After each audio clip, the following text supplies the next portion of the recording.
ಝಣ ಜಮೀರ್ ವಿರುದ್ಧ ಪಕ್ಷದೊಳಗೆ ಮಸಲತ್ತೇನಾದರೂ ನಡೀತಾ ಇದೆಯಾ ಅನ್ನುವ ಪ್ರಶ್ನೆಗೆ ಇಂಬು ಕೊಡುವಂತೆ ಸದ್ಯದ ಕೆಲ ಬೆಳವಣಿಗೆಗಳು ನಡೆದಿದ್ದಾವೆ. What are those developments? ಬನ್ನಿ ನೋಡ್ತಾ ಹೋಗೋಣ.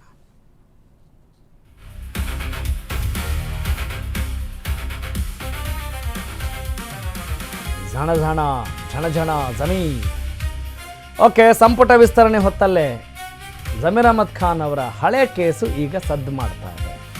ಡಿ.ಕೆ. ಸಂಪುಟದಲ್ಲಿ ಮಂತ್ರಿ ಆಗುವ ಭಾಗ್ಯ ಜಮೀರ್ಗೆ ಇಲ್ವಾ ಅನ್ನುವ ಪ್ರಶ್ನೆ ಮತ್ತೆ ಗರಿಗೆದರಿದೆ. ಮಂತ್ರಿಗಿರಿ ಲಿಸ್ಟ್ನಿಂದ ಜಮೀರ್ ಹೆಸರು ತೆಗೆದುಬಿಟ್ರ ಮುಖ್ಯಮಂತ್ರಿ ಡಿ.ಕೆ. ಶಿವಕುಮಾರ್? ಸಿದ್ದು ಆಪ್ತನಿಗೆ ಜಮೀರ್ಗೆ ಮಂತ್ರಿಗಿರಿ ಕೈ ತಪ್ಪೋದು ಖಚಿತವಾ? ಹಾಗಾದರೆ ಕರ್ಣನಂತೆ ದಾನ ಮಾಡಿದ್ದೆ ಜಮೀರ್ಗೆ ತಪ್ಪಾಗಿ ಹೋಯ್ತಾ? ಎಸ್, ಇದಕ್ಕೆ ಸಂಬಂಧಪಟ್ಟಂಥ ಪೊಲಿಟಿಕಲ್ ಎಕ್ಸ್ಕ್ಲೂಸಿವ್ ಸುದ್ದಿ ಓನ್ಲಿ ಆನ್ ಅಶ್ವವೇಗ. ಓಕೆ, ನೀವು ಯಾಕೆ ಜನ ಜಮೀರ್ ವಿರುದ್ಧ ಜನ ಜಮೀರ್ ಅಂತ ಹೇಳ್ತೀವಿ ಅಂತಂದರೆ, ಅವರು ಈ ದಾನ ಮಾಡೋದು, ದುಡ್ಡು ಹಂಚೋದು ಎಲ್ಲ ನೀವು ಗಮನಿಸಿರ್ತೀರಿ ಆ ವಿಡಿಯೋಗಳನ್ನು ಸುದ್ದಿ ಮಾಧ್ಯಮಗಳಲ್ಲಿ.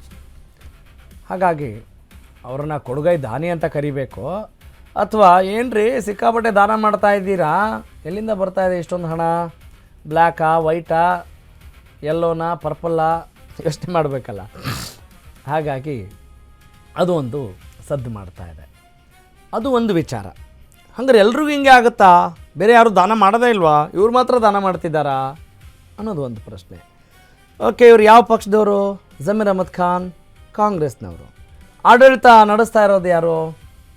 ಕಾಂಗ್ರೆಸ್ನವರು. ಆದರೂ ಇವ್ರ ಮೇಲೆ ಯಾಕೆ ತೂಗುಗತಿ ಏನಾದರೂ ಇದೆಯಾ? ಈ ಮುಂಚೆ ದಾವಣಗೆರೆ ದಕ್ಷಿಣ ವಿಧಾನಸಭಾ ಚುನಾವಣೆಯಿಂದ ಅವರು ಬಹಳಷ್ಟು ನಾನಾ ಕಾರಣಗಳಿಗಾಗಿ ಸುದ್ದಿಯಲ್ಲಿರೋದು ನಿಮಗೆ ಗೊತ್ತಿದೆ. I don't want to explain once again. ಹಿಂಗಿರುವಾಗ ಜಮೀರ್ ಅಹ್ಮದ್ ಖಾನ್ನ ಪಕ್ಷದಲ್ಲಿ ಅನ್ನೋದಕ್ಕಿಂತ ಹೆಚ್ಚಾಗಿ ಸಂಪುಟಕ್ಕೆ ಸೇರಿಸ್ಕೋಬೇಕಾ ಬಿಡಬೇಕಾ? ಸೇರಿಸ್ಕೊಂಡ್ರೆ ಏನಾಗುತ್ತೆ, ಸೇರಿಸ್ಕೊಳ್ಳದೆ ಹೋದರೆ ಏನಾಗುತ್ತೆ? ಈ ಪರ್ಮಿಟೇಷನ್ ಕಾಂಬಿನೇಷನ್ ಆಧಾರದ ಮೇಲೆ ಈ ಬೆಳವಣಿಗೆಗಳು ಗರಿಗೆದಿರ್ತಾ ಇದ್ದಾವೆ. ಇದಕ್ಕೆ ಪೂರಕವಾದಂಥ ಮತ್ತಷ್ಟು ಅಪ್ಡೇಟ್ಸ್ ಆನ್ ಅಶ್ವವೇಗ. ಬಡವರಿಗೆ ದಾನ ಕೊಡು, ಫೇಸ್ಬುಕ್ನಲ್ಲಿ ಪೋಸ್ಟ್ ಮಾಡು. ಹೌದು ಬಿಡಿ, ಈಗ ಸಾಮಾಜಿಕ ಜಾಲತಾಣ ಇಲ್ಲದೆ ಯಾವ ಕೆಲಸ ಮಾಡೋದಿಲ್ಲ ಅನ್ನೋ ಥರದಲ್ಲಿ ವಾತಾವರಣ ನಿರ್ಮಾಣವಾಗಿದೆ. ಕೋವಿಡ್ ವೇಳೆ ಉದಾರವಾಗಿ ದಾನ ಮಾಡಿದರು ಜಮೀರ್.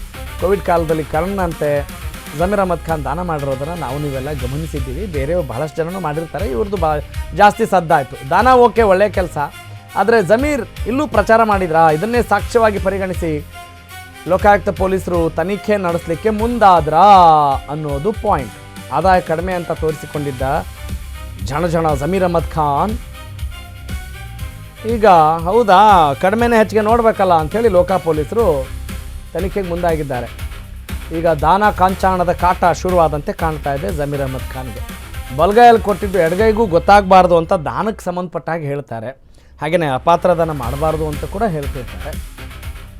ಈಗ ಈ ದಾನವೇ ಪ್ರಮುಖ ವಸ್ತು ಆಯಿತಾ, ಅಥವಾ ಇದರ ಹೊರತಾಗಿ ಬೇರೆ ಏನಾದರೂ ಮಸಲತ್ತು ನಡೀತಾ ಇದೆಯಾ, ಕಸರತ್ತು ನಡೀತಾ ಇದೆಯಾ?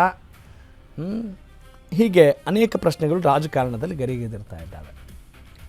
ಜಮೀರ್ ಅಹ್ಮದ್ ಖಾನ್ ಹೌದು, ಒಬ್ಬ ಸ್ಟಾರ್ ಕ್ಯಾಂಪೇನರ್ ಆಗಿ ಬೇರೆ ಬೇರೆ ರಾಜ್ಯಗಳಿಗೂ ಕೂಡ ಕಾಂಗ್ರೆಸ್ನ ಪರವಾಗಿ ಮತಬೇಟೆಯನ್ನು ಮಾಡುವಂಥ ಛಾತಿ ಇರುವಂಥ ಒಬ್ಬ ನಾಯಕ. ಮುಸ್ಲಿಂ ಸಮುದಾಯದಲ್ಲೇ ತಮ್ಮದೇ ಆದಂಥ ಒಂದು ಹೆಸರನ್ನು ಮಾಡಿದ್ದಾರೆ, ಇಲ್ಲ ಅಂತಲ್ಲ. ಆದರೆ ಅದೇ ವಿಚಾರ ಅತಿ ಹೆಚ್ಚು ಪ್ರಚಾರ ಗಿಟ್ಟಿಸಿಕೊಳ್ತಾ ಇರುವಂಥ, ಪ್ರಚಾರದಲ್ಲಿರುವಂಥ ಜಮೀರ್ ಅಹ್ಮದ್ ಖಾನ್ ಆ ಹೆಸರು ಮತ್ತಷ್ಟು ನಿಷ್ಠಾವಂತ ಕಾಂಗ್ರೆಸ್ಸಿಗರಿಗೆ ನೋವುಂಟು ಮಾಡಿರ್ಬೋದಲ್ಲ. ಅಲ್ಲ, ನಾವು ಎಷ್ಟೋ ಕೆಲಸ ಕಾರ್ಯಗಳನ್ನು ಮಾಡಿದ್ದೀವಿ ರೀ, ಒಳ್ಳೊಳ್ಳೆ ಕೆಲಸಗಳನ್ನು ಮಾಡಿದ್ದೀವಿ, ಆದರೆ ನಾವೆಲ್ಲ ಹೇಳ್ಕೊಂಡಿಲ್ಲ. ಈ ಮನುಷ್ಯ ಹೇಳ್ಕೊಂಡು ಸಿಕ್ಕಾಪಟ್ಟೆ ಸದ್ದು ಮಾಡ್ತಾ ಇದ್ದಾರಲ್ಲ ಅಂತ ನಿಷ್ಠಾವಂತರಿಗೂ ಕೂಡ ನಾವೆಲ್ಲ ಬರೀ ಹಿಂದೆನೇ ಕೂತ್ಕೊಳ್ಬೇಕಾ, ನಾವು ಮುನ್ನೆಲೆಗೆ ಬರಬಾರ್ದಾ ಅನ್ನುವ ಒಂದು ವೈಷಮ್ಯ ಕೂಡ ಅದೇ ಪಕ್ಷದಲ್ಲಿ ಇದೆ. ಹಾಗಾಗಿ ಈ ಎಲ್ಲ ಆಯಾಮಗಳಲ್ಲಿ ಈ ವಿಚಾರವನ್ನು ನೋಡಿದಾಗ ಮಂತ್ರಿಗಿರಿ ಇವ್ರಿಗೆ ಸಿಗುತ್ತಾ ಸಿಗಲ್ವ? ನಾವೇ ಮುಂಚೆ ಇದಕ್ಕೆ ಸಂಬಂಧಪಟ್ಟಾಗ ಸುದ್ದಿಯನ್ನು ಕೊಟ್ಟಿದ್ವಿ. ಹೌದು, ಜಮೀರ್ ಅಹ್ಮದ್ ಖಾನ್ ಅವ್ರಿಗೂ ಕೂಡ ಮಂತ್ರಿಗಿರಿ ಸಿಗ್ಬೋದು ಅಂತ. ಅದೇ ಪ್ರಾಬ್ಲಮ್ಮು. ಯಾಕಂತ ಹೇಳಿದ್ರೆ ಇಲ್ಲಿ ಯಾವಾಗ ಏನಾಗುತ್ತೆ ಅಂತ ಹೇಳೋಕ್ಕೆ ಆ ಒಂದು ಗ್ರಾಮರೇ ಹೇಳೋಕ್ಕಾಗಲ್ಲ. ಪಾಲಿಟಿಕ್ಸಲ್ಲಿ ಏನು ಬೇಕಾದರೂ ಆಗ್ಬೋದು. Anything can happen in politics at any time. 2 + 2 ≠ 4. ನನಗಂತೂ ಇದನ್ನು ಹೇಳಿ ಬೋರ್ ಬಂದು ಹೋಗಿದೆ ಅಂತ ಅಂದ್ಕೊಳ್ಬೋದು ನೀವು. ಅಷ್ಟು ಸಲ ಹೇಳ್ತೀನಿ, but still I will tell you that. ಯಾಕಂತ ಹೇಳಿದ್ರೆ ದಟ್ ಇಸ್ ದ ಪಾಯಿಂಟ್. ಅದಿರೋದೇ ಹೀಗೆ, ರಾಜಕಾರಣ ಇರೋದೇ ಹೀಗೆ ಅನ್ನೋದಕ್ಕೆ ಒಂದು ಜ್ವಲಂತ ಸಾಕ್ಷಿ ಸದ್ಯದ ಈ ಬೆಳವಣಿಗೆಗಳು. ಎಸ್, ಹಾಗಾದರೆ ಜಮೀರ್ ಅಹ್ಮದ್ ಖಾನ್ ನನಗೆ ಮಂತ್ರಿಗಿರಿ ಸಿಗುತ್ತೆ ಅನ್ನುವ ವಿಶ್ವಾಸದಲ್ಲಿ ಇದ್ದಿದ್ದರೆ ಖಂಡಿತವಾಗ್ಲೂ ಶಾಕ್ ಆಗೇ ಆಗುತ್ತೆ. ಮೊದಲೇ ಕೋಟ್ಯಾಧಿಪತಿ ಆಗಿರುವಂಥ ಜಮೀರ್ ಅಹ್ಮದ್ ಖಾನ್ ಶಾಸಕರಾಗಿ ಸಚಿವರಾಗಿ ಪಡೆಯೋ ಆ ಸಂಬಳದ ಲೆಕ್ಕನೇ ಬೇರೆ. ಸಾರಿಗೆ ಉದ್ಯಮವೇ ಆದಾಯ ಮೂಲ ಅಂತ ಜಮೀರ್ ಅಹ್ಮದ್ ಖಾನ್ ಹೇಳಿದರು, ಗೊತ್ತಲ್ಲ, ನ್ಯಾಷನಲ್ ಟ್ರಾವೆಲ್ಸ್. ಚುನಾವಣಾ ಅಫಿಡವಿಟ್ನಲ್ಲೂ ಕೂಡ ಘೋಷಣೆ ಮಾಡಿದರು ಮಾಜಿ ಮಂತ್ರಿ.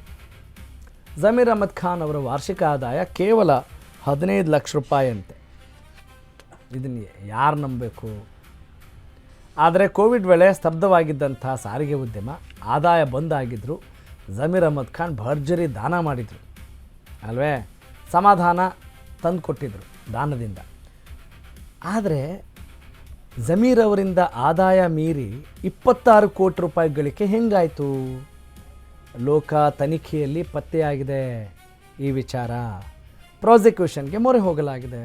ಪ್ರಾಸಿಕ್ಯೂಷನ್ಗೆ ಅನುಮತಿ ಸಿಕ್ಕರೆ ಕಳಂಕ ಭೀತಿಯನ್ನು ಖಂಡಿತವಾಗ್ಲೂ ಎದುರಿಸ್ತಾರೆ ಜಮೀರ್ ಅಹ್ಮದ್ ಖಾನ್. ಆದ್ದರಿಂದ ಇಷ್ಟೆಲ್ಲ ಮಸಿಗಳಿರುವಾಗ, ಕಪ್ಪು ಚುಕ್ಕಿಗಳಿರುವಾಗ, ಆರೋಪಗಳಿರುವಾಗ ಯಾಕ್ರಿ ಅವ್ರಿಗೆ ನಾವು ಸಚಿವ ಸ್ಥಾನ ಕೊಡೋಣ?